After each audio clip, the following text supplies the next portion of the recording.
Hey there, so today we have another review. This is a beer from Threes. This is SFY. So this used to be called Super Effing Yawn, but obviously a little bit too aggressive with that name, so they changed to SFY. I've had this beer a bunch of times. OG, like literally probably first batch of all time. I mean, I remember that one being like super good compared to like first batch of like old school Sip of Sunshine from Lawson's in Bombers, and then I was actually able to find this like a couple years ago in Florida, and it became hazy instead of sort of that kind of like neo West Coast kind of thing. This is actually brewed out of the Clifton Park location at Single Cut. So Single Cut actually is brewing beer, like I said, out of upstate New York, which is crazy because like I don't see Single Cut, but I guess Single Cut is crushing it with like Missouri facility and upstate facility. Single Cut's actually one of the OGs. They actually opened up, I believe, before Other Half, and Other Half is sort of like the reinvigoration of like the whole. They're probably early on in the trend. Obviously, Brooklyn Brewery always existed, but then like that, like there's the thing. There's a Brooklyn Brewery, and then there was like a thing for craft beer. But then like I find like Single Cut and Other Half, and that explosion sort of like blasted off the whole realm of like New York City craft beer. But yeah, anyway. Let's talk about this beer. This beer is 8.3% double IPA, SFY. This used to be a clear beer, but now obviously it's a hazy, so they've probably changed, or for sure, changed the yeast strain on it. I believe it's Simcoe Columbus Mosaic, super opaque, comes in a medium gold color, a slight yellowish head. On the nose, very pillowy, very sweet. Tons of that vanilla thing going on. So again, I believe it's one L3 that has this like kind of like, again, it has almost like, how do you describe it? It's almost like Oreo filling or like macaron cookie kind of like. This is just like confectionery sweetness. For sure, the big one that hits for me that does it is Hot Butcher. Hot Butcher has it all the time. Like it almost smells like a pastry IPA. Like it's just so sweet, but then underneath you get a little bit of this kind of like orange peel, green mango on the palate.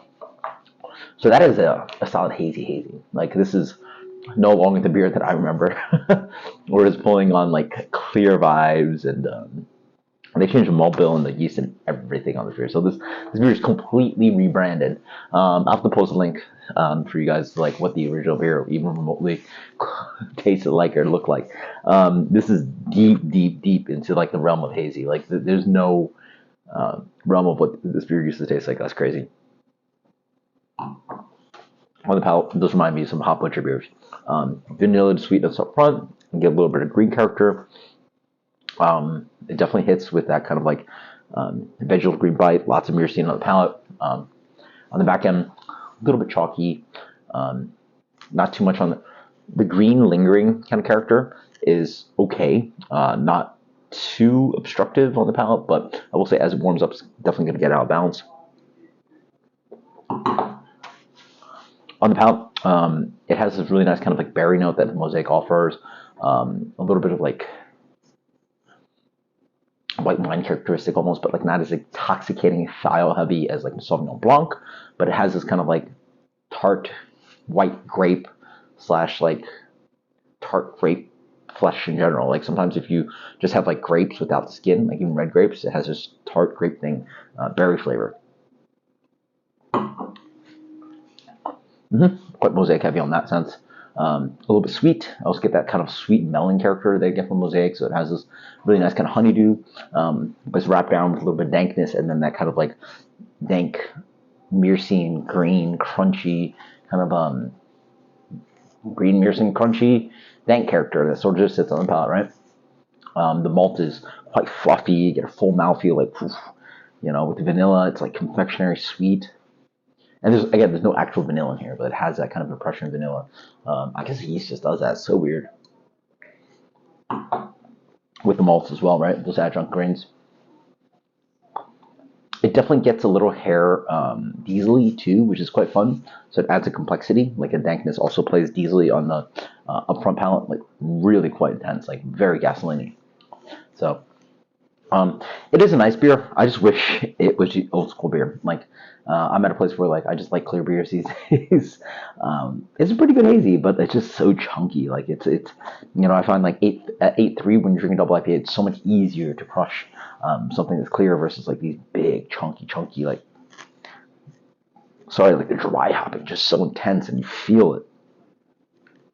Like some people have like even like come to me and talked about it, and I find it the same. Like go like doing double IPA tastings or IPA tastings or doing the beer. Like I don't think your body is just meant to take that much like vegetal matter. Like it's just rip up your stomach. You're gonna feel like garbage. Like like hangover wise and your gut biome and the pH, like your pH is completely destroyed if you're drinking these heavily dry hopped double IPAs because the pH is just so high on these. You're just I mean, beer in general is just a pretty low pH product, but I feel so much of that vegetable product is just not good for you. It's just like shooting grass juice all day just can't be good for you. I don't know. I just feel shredded, like intestinally when I just drink a ton of these like hugely dry hopped hazy IPAs. The beer is very sweet. It does have a balanced counterpoint to it. The dankness helps it, but I still find the beer probably just finishes a little too high in gravity for me. Don't get me wrong. For the Haze Boys, this is really good. Like, I find there's not too much shocking, not too much, lingering green character. I think this is actually a great example of hazy double IPA. Just for me, I want this to be like an 8-ounce pour. Yeah, I want this to be 8-ounce pour. The best of the best of hazy IPA can do this where like 16 ounces, no problem, and the drinkability is great, blah, blah. This is a great flight pour, but specifically anywhere from 5 to 8 to 10 ounce, 5 to 8 ounces, you're doing a great job. It has a nice impression. It does have some balance to it. It's just a little too chunky, too big, like something about it. Like, I think it's something about like,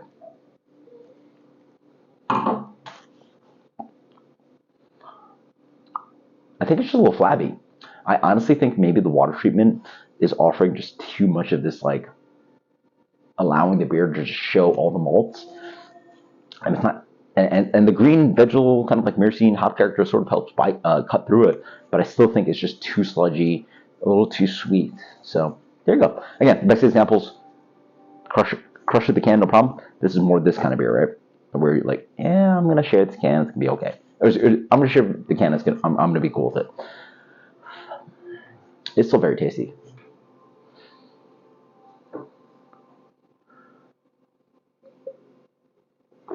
It just gets knocked down so many points of drinkability. It's such a shame. I'm gonna go with a solid 90. Back in my day, I would give it a little bit higher of a rating, but the drinkability is just so low. At least I really want to enjoy it more, but 93? 93, sure. 3 Brewing SFY, very tasty. 93 is a very good score, but again, you bump up the drinkability on this guy, this can easily be a 97, 98 plus, or on and on. But it's just the sludgy chunkiness. You're losing so much points off of that. But it is a very tasty beer.